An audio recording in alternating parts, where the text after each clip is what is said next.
Greetings and welcome to Flanigan's Ecologic. I am your host, Ted Flanigan, and today I'm joined by Janet Irizarry.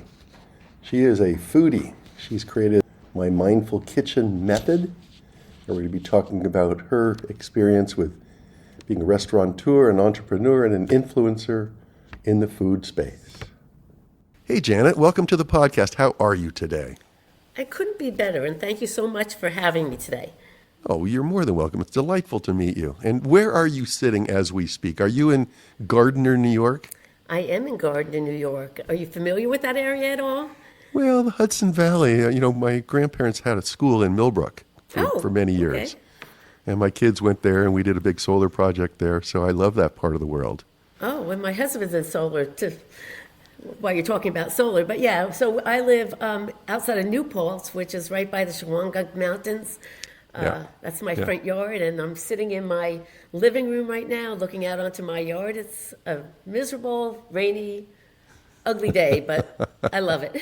Yeah, it's a beautiful place to be. That is for sure. Now, I've already introduced you as the founder of the Mindful Kitchen project, and I can't wait to learn more about that. What are you working on today or this week? Well, my Mindful Kitchen has been my passion project for the last couple of years, and I've been working on putting out to the world the MMK method, Becoming a Mindful Foodie, which is actually a course that its main focus is helping families to reduce their household food waste. And so that is something that I've been putting my heart and soul into for about a year and a half now, creating the course, editing all the videos, having people come and, speak on it. And now it's finally time to put it out there to the world.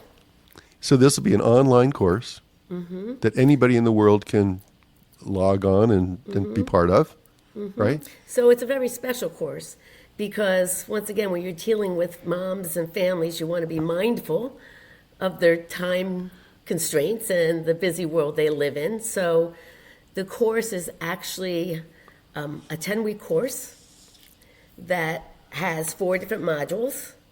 And when someone signs up for the course, what they do is 3 times a week they'll get an email first thing in the morning with the lesson of the day.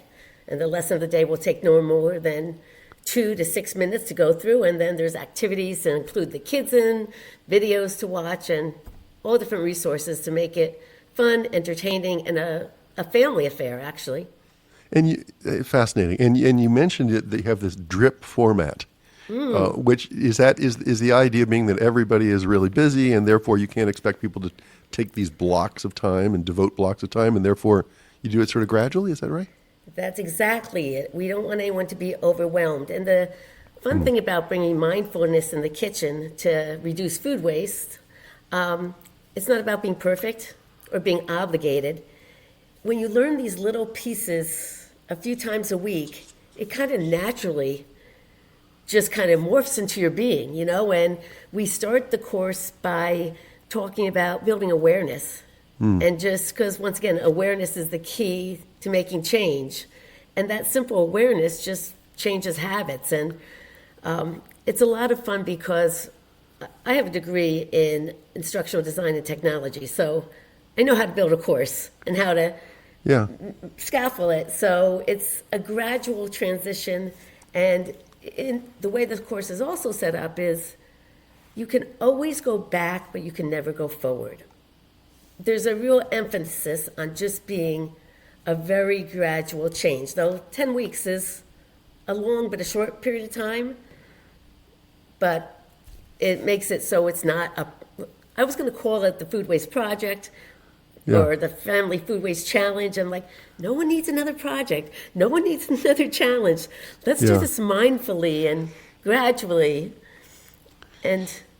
Well, it's so interesting. And then as I was sort of doing a little background and thinking about the Mindful Kitchen, and you've mentioned this in your materials, reducing food waste is a key driver, but you're also into healthier food habits, protecting the environment. Of course, if you lower your food waste, you're reducing costs. there's a number of benefits around being mindful in the kitchen, aren't there? Well, I like to say that food can teach so many values. And once again, there's been very careful consideration as I was creating this course to make it a family affair. Because, first of all, that elephant in the room, climate change, that elephant in the room, inflation, they're not pretty or fun to talk about, and they can feel overwhelming. So how do we bring that into the conversation to make it actually fun and empowering and conversation starters? Because with food, you can teach about money and finances. You can teach kids about giving back. You can teach about gratitude, appreciation, protecting the environment. Give me one value you can't teach your kid through food. And Yeah. we love eating food too, which makes it even... Now, definitely. It's very integral to our life, isn't it? It is. But now you really have glommed onto or focused on reducing food waste. And as I read through some of your materials, the average family could save $3,000 to $4,000 a year. Easily. Reduce their food waste by 50% easily also? Mm-hmm. Okay, so let's talk about how you do that. I think that you talked about raising awareness. You talked about planning and shopping accordingly, organizing and storing food properly. Talk a little bit more about how we can accomplish this food waste reduction. Well, once again, the first module is building awareness. And once again, just knowing why food waste is important and things that you might be doing that you don't even realize you do. It's funny because we grew up in a world, at least I did, and many of us, in a world of abundance. Yeah. And we're so used to going to the grocery store and seeing stocked shelves and everything brand new. And, kids are used to seeing a full refrigerator. I tell a story of my grandson walking out when Peapod came to the door, and he looked up and he goes, "Thank you, universe." Like, kids don't see the value of money anymore. They don't see it changing hands and stuff like that. So the first part of building awareness is getting the kids to understand a little bit about food waste. And there's a video that shows how food gets from the farm to the table and all the resources that it takes just by simply, and once again, parents need to be refreshed on that also. We take it for granted. So once you're aware of what it's taking, the amount of water it takes, the amount of labor, the gas, all that, and every time you get something that's not local, or when Amazon comes from across the country to bring something, it's wasteful. Right, or you leave half your food on your plate because you took much more. I mean, when I was a kid, you didn't do that. Like, we were like, you had to eat everything on your plate, and you learned not to put stuff on your plate that you weren't planning on eating. Right? That's not the way it is anymore by far. And I think also parents, of course, struggle with the fact that they want their kids to eat healthy, and sometimes they don't, so they load a bunch of stuff on their plate. Yeah. And in hopes that they'll eat something. I mean, that's very typical, and I understand that, but if we could get the kids to be more aware of that, then the parents don't have to police as much. Yeah. And we all know, well, I know from experience with my kids and other kids I know, that once they learn something and they understand it, they'll be the police of us. Yeah. Yeah, and that's right. It's like gamifying and making it more of an incentive, because if we can bring the conversation into the kitchen and the parents can talk about not only the food that's wasted, but the money that's wasted and the resources, then when they go to the store, when the child says, let's get that, I want those red apples, and your mom says, we have the green apples in the refrigerator, let's finish those up or figure out how we're going to use up that, and then let's buy the other apples. It makes more sense. It's just not just saying no, not just being the no person, having the reason behind it, right? Yep. So now what about your personal dietary preference? I just had a professor from Michigan on the podcast a couple weeks ago. He wrote a book about going vegan and all the benefits of going vegan. And I'm very attracted to Michael Pollan's work with the Omnivore's Dilemma. What is does your personal doctrine get preference in terms of eating? Does that influence these courses, or are you sort of agnostic to what people are eating? I'm agnostic. I mean, I have There's no doubt that a vegan or vegetarian lifestyle is better for your health and better for the planet. There's no doubt. But I also don't want to exclude anybody because that's not the point of this. This is awareness, and and awareness has to do with how you feel when you eat something too, physically. Yeah. But there's also the mindfulness of how you feel mentally. And I like to say, we just talked about throwing away food. I don't think people feel good about throwing away food. They do it way too often, and each time they do it, they probably feel a little, But they don't realize that's all adds up.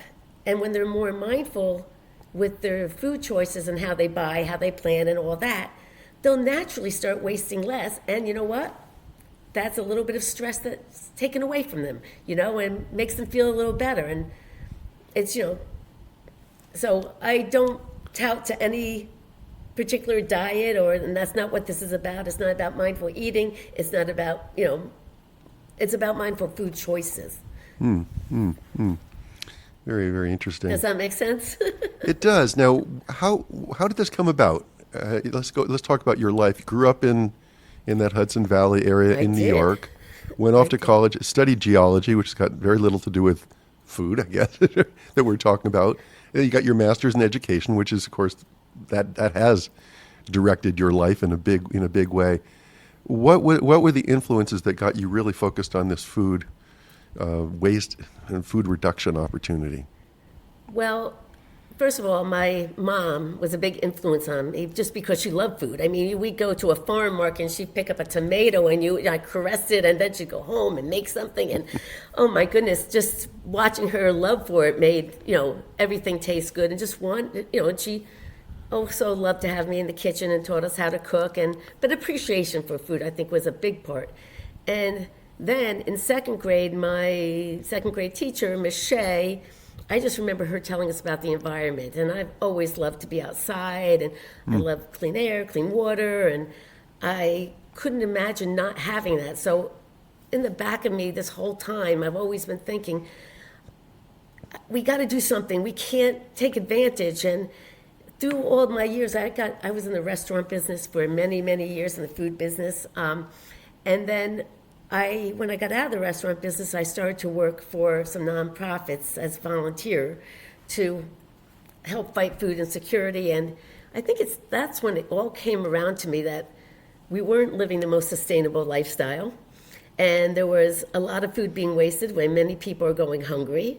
Yeah. And we're doing a linear food system versus a circular food system. And I just got really involved in the plight of doing what I could to help. And I knew I had a good message to put out there. And it's just really, as I've been working on this project, I realize how much more of a message I have, and how being mindful when it comes to food can just make you feel so much better on so many different levels. It must have driven you crazy being in the restaurant business, seeing all the food waste. I'm going to be honest with you. It was not top of mind at the time. I mean, we really watched our food costs and waste mainly for, financial reasons. Yeah.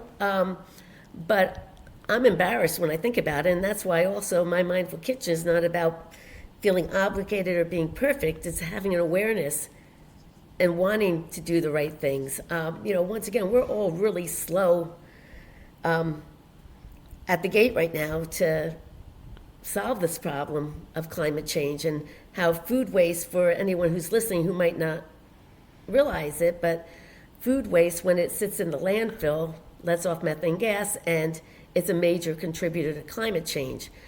Household food waste is the top contributor to food in our landfills. So, in ways I feel blessed that I have a solution for one of the biggest, and it's fun. It's all, as I said before, when I did a Hudson Valley Food Waste Challenge a couple years ago, and that's really started me on the path for this.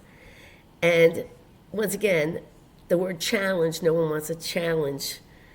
When I changed it all to thinking about being mindful, just by itself, it just is much more fun and much more easy to do, right? Talk about that challenge. What was the structure of that? So I have a website that's called Hudson Valley Eats, where I highlight food entrepreneurs and restaurant owners throughout the Hudson Valley. I've been doing that for about 6 or it's maybe 7 years, and it started out exactly that, Yep. just to write about restaurant owners, because they could use some extra, just exposure. Yeah. And then, just by chance, right before COVID hit, I decided, I was sitting there like on New Year's Eve, I'm thinking to myself, why? Why am I doing Hudson Valley Eats? I really don't make any money. I just enjoy going out. I like to talk, I'm a restaurant person. I just love that food space.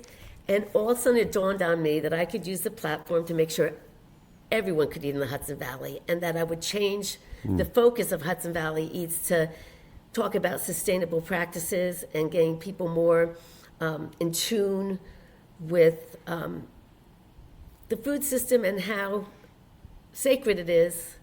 And so the first thing, and then COVID hit, right? Yeah.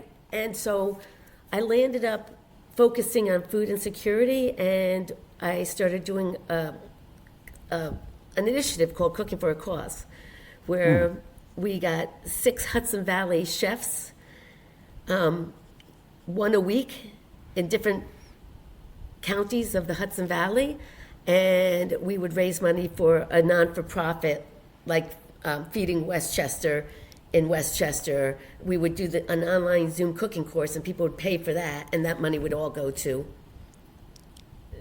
the cause. So that was extremely, extremely fun, and we did really good things with it. And Chobani Yogurt actually saw us doing it, and they picked us up for a 3-part series called Cooking with Kids, which was really great too. And then, thank goodness, COVID started lightening up, and people started not to want to do Zoom cooking classes anymore. And that's when I focused my efforts to the next challenge, which was food waste. And I did a Hudson Valley Food Waste Challenge where I had 80 families go through a 6-week course with me.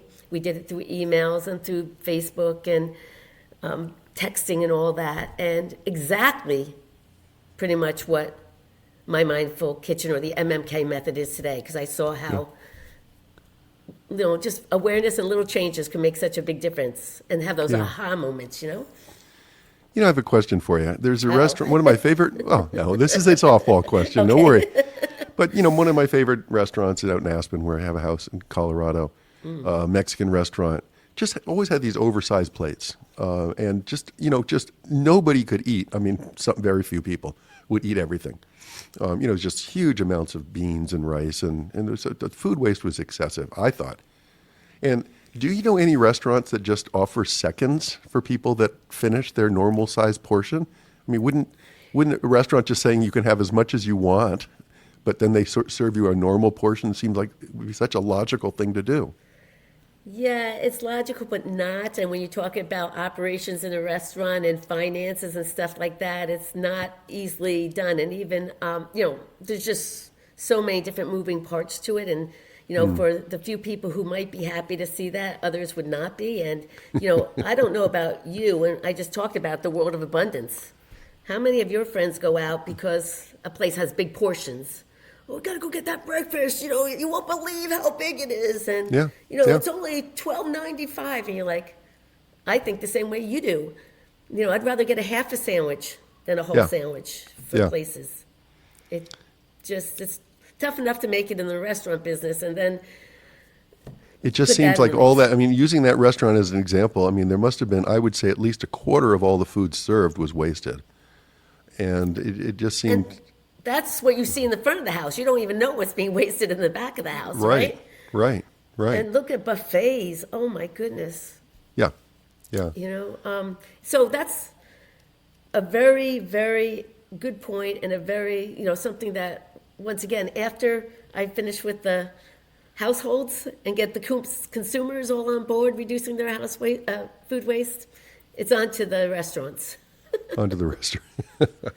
No, it's just, once again, it's just knowledge and awareness, and, making sure that the staff understands. And there's many ways of doing it, Yeah. encouraging people. What are the biggest barriers then? I mean, we've talked about restaurants and wanting to market and have abundance there, and everybody comes there because they get big portions. But are you finding that with households that, again, kids are not realizing the economic value, or they're not recognizing the environmental implications, or all of the above? Or Yes, yes, and yes. okay, Yes, and yes. And once again, when you come to those age-old things where you walk into the grocery store and you see a bundle of apples, 8 apples for $4.99. Wow! But you could buy single apples for $1. Which do you buy? Now, if you buy the bag of 8 apples and throw out 2 or 3, you're paying the same amount anyway, but you're also contributing to food waste. Yeah. So it's not always what it seems. And once again, I am all for buying in bulk if you're going to use it, and buy those 8 apples for a good price. A good price, but figure out how you're going to use them. Yeah, Like that was maybe- part of your organizing your food and storing it properly. Yeah. How do you talk about that? How would you use those apples? You might what? Oh my goodness, we could make applesauce with them. We could make, of course, apple pies. We could do pork chops and applesauce. There's just a million things, and Google is your best friend these days. Yeah. You look in your refrigerator and you have those apples, and then you have some potato chips, and then you have whatever you put them together. What can I make with them? And that's one of the games that we encourage playing with the kids, is like getting them involved and seeing what's in the refrigerator. And once again, storing your food properly, not only because it stays fresher. I can keep broccoli fresh, looking like new for 3 weeks easily. Can Okay, you now do that? talk about that, because I'm a brockaholic. How do you do that, Janet? It's the simplest thing in the world. It's cutting off the bottom of the broccoli, putting it in like a deli container with about a ½ inch of water, and putting a top on it. And it just keeps the moisture in. And I always liken it to when I go shopping and I go to a store, and get this great blouse for $5 that used to be $100. I'm like, oh my goodness, look at this buy. And whenever anyone says to me, oh, I love your shirt, I can't say something like, oh, thank you. I have to say, oh, I got this for $5. Do you believe it? That's how you feel when you can save your broccoli for 3 weeks. When you have that experience, you want to tell everybody because it's that exciting and that much fun, and you just feel so accomplished. So are there tips like that in your materials? Yes. I've heard that you can store fish also very successfully for longer than I would dare to store it, right? Well, you can tell with fish too about the smell. Normally that's a dead giveaway. But once again, we go through expiration dates because that's really confusing too. People throw away things just because it says, used by or expired or whatever. So we discuss that. Yeah. And we touch on, just like I call it a kitchen organization map in your refrigerator. Do you know how to use your refrigerator best? Do you know that all fruits and vegetables don't get along, and depending on where you store it, depend on how that long a food lasts? Absolutely. Well, let's talk about expiration dates first, because this is something that I deal with all the time in my life. But are you saying, I think you're saying that expiration date may or may not be valid, depending on how you've stored your food? Correct. And you have to use your judgment. If it smells bad, looks bad, then definitely it is bad. But, and I'm not going to get myself in trouble by having someone eat something old and then say they got sick because I told them to. It's a common sense thing. And there are actually, things in front of different, like the EPA and the Food and Drug Administration, trying to change the rules and be a little bit more clearer about how long something can last and how long it's good for and stuff like that. But personally, what was it I just ate the other day? I was just shocked. Oh, I had fresh mozzarella, and it had, once again, being mindful doesn't mean being perfect, and just like everyone else, I had pushed the fresh mozzarella that had not been opened into the back of my refrigerator, and when I took it out, the expiration date was like 4 weeks beforehand. Yeah. And so I said, well, let me see, and I opened it up, and it was fine. I ate it. I never got sick by it. It didn't smell. But, once again, I'm an unusual one. Most people have just thrown it out without checking. Yeah. And once again, it was perfectly fine. So that whole expiration date, I'm glad we hit on that. And then in terms of refrigerator organization, I know where should the lettuce go? Down low, or it doesn't go up high, right? It seems to wilt faster if it's up high in the fridge. There's different. You got to learn how to use your crisper drawers and stuff like that. But you don't want to. Once again, with something like lettuce, you have to be careful. It has to be up higher than any raw meats, because you also have to think about contamination. So, that's a consideration in your refrigerator too, is where things are stored, and you want to have stuff that are already prepared and cooked top, and then other items such as your lettuce and stuff, and the certain crisper drawers where you have different humidity levels, and then your side doors, they're probably the warmest part of the refrigerator. So you'll put in things that are like salad dressings and ketchups and mustards that can withstand that kind of temperature fluctuation. But yeah, we give you with our course the kitchen organization map, and the cool thing about it is, I say once a mindful foodie, always a mindful foodie, and the biggest challenge for anyone is to say, okay, let's go clean out your pantry, let's go clean out your refrigerator, or refit your freezer. Oh my goodness, what do you have lurking in there? But once you do it, you feel so good about it. It really doesn't take that long, and then it's really easy to keep much more organized, especially if you have the help of the family. Yep. So. Oh, great. Now, you got all this food stuff going on in your life and all this education going on in your life. How do you, I ask people on the podcast, how do you keep balance in your life? How do you keep it all going? I'm doing what I love in all aspects of my life. I really am. This is the MMK method I've developed and spent the last year and a half kind of nonstop in between. I do teach at the culinary, and I am part of, other organizations and things that I'm passionate about. I have family and kids, and I just make sure I look at positive. I mean, I'm a real big people get kind of freaked out when I say things like the law of attraction or something like that, but I really think the more I focus on positive things I can do, and people I know and people I hang around with, the better I know my life is. And that's part of why I do my Mindful Kitchen too, and the MMK method, because let's go about it as a positive aspect of making our life better and feeling good about choices we make and things we do. It's not doing with less, although you are doing with less, but it's creating a better lifestyle, a conscience-free probably lifestyle as well. It's definitely not about sacrifice. Definitely it's not. Right. And you're saving, as you said, the average family can save, $3,000 or $4,000 a year by just being more mindful of their practices. How do our listeners plug into this MMK method? So what they would do right now is go to My Mindful Kitchen, which is www.mymindfulkitchen.com. Okay. And sign up for a newsletter, and they'll be notified of launch. So the MMK method is actually a separate website, and that's www.mmk.com. And that is actually launching on January 2nd. You can buy the course starting then.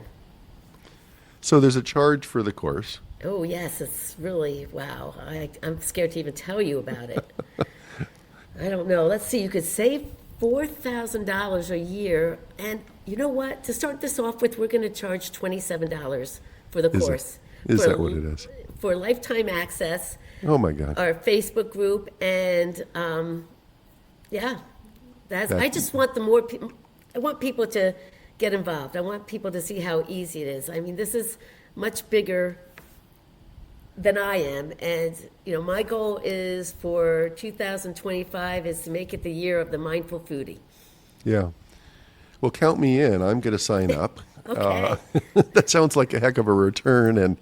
And I think of myself as being quite mindful, but I'm always horrified by how much food waste we have in our home. And yes, I'm glad we touched on some of these topics, like the bag of apples that's 8 apples that you don't need.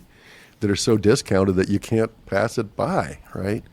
But then it feels terrible when some of them are rotting at the end of the day, even though even though you maybe saved money or you had no marginal cost, but still it doesn't feel good to have waste coming out of the kitchen in any home, I guess. Yeah, and even with leftovers and stuff, you're making bonus meals. That's got to feel good, right? You're repurposing stuff and changing them around and creating something to your own liking. And I make it a game, and it's a lot of fun. It sounds like it. How great. Well, thanks so much for being on the podcast and sharing with us today. I learned a lot. Oh, good. Well, I enjoyed talking to you. If I can talk about being a mindful foodie, I'm a happy person. I really appreciate you giving me the time. No, you're more than welcome. Let's touch base in a couple of years, and we'll just see how it's going. Yeah. You've got a big mission and a really important mission. So, again, thank you so much for being on the podcast.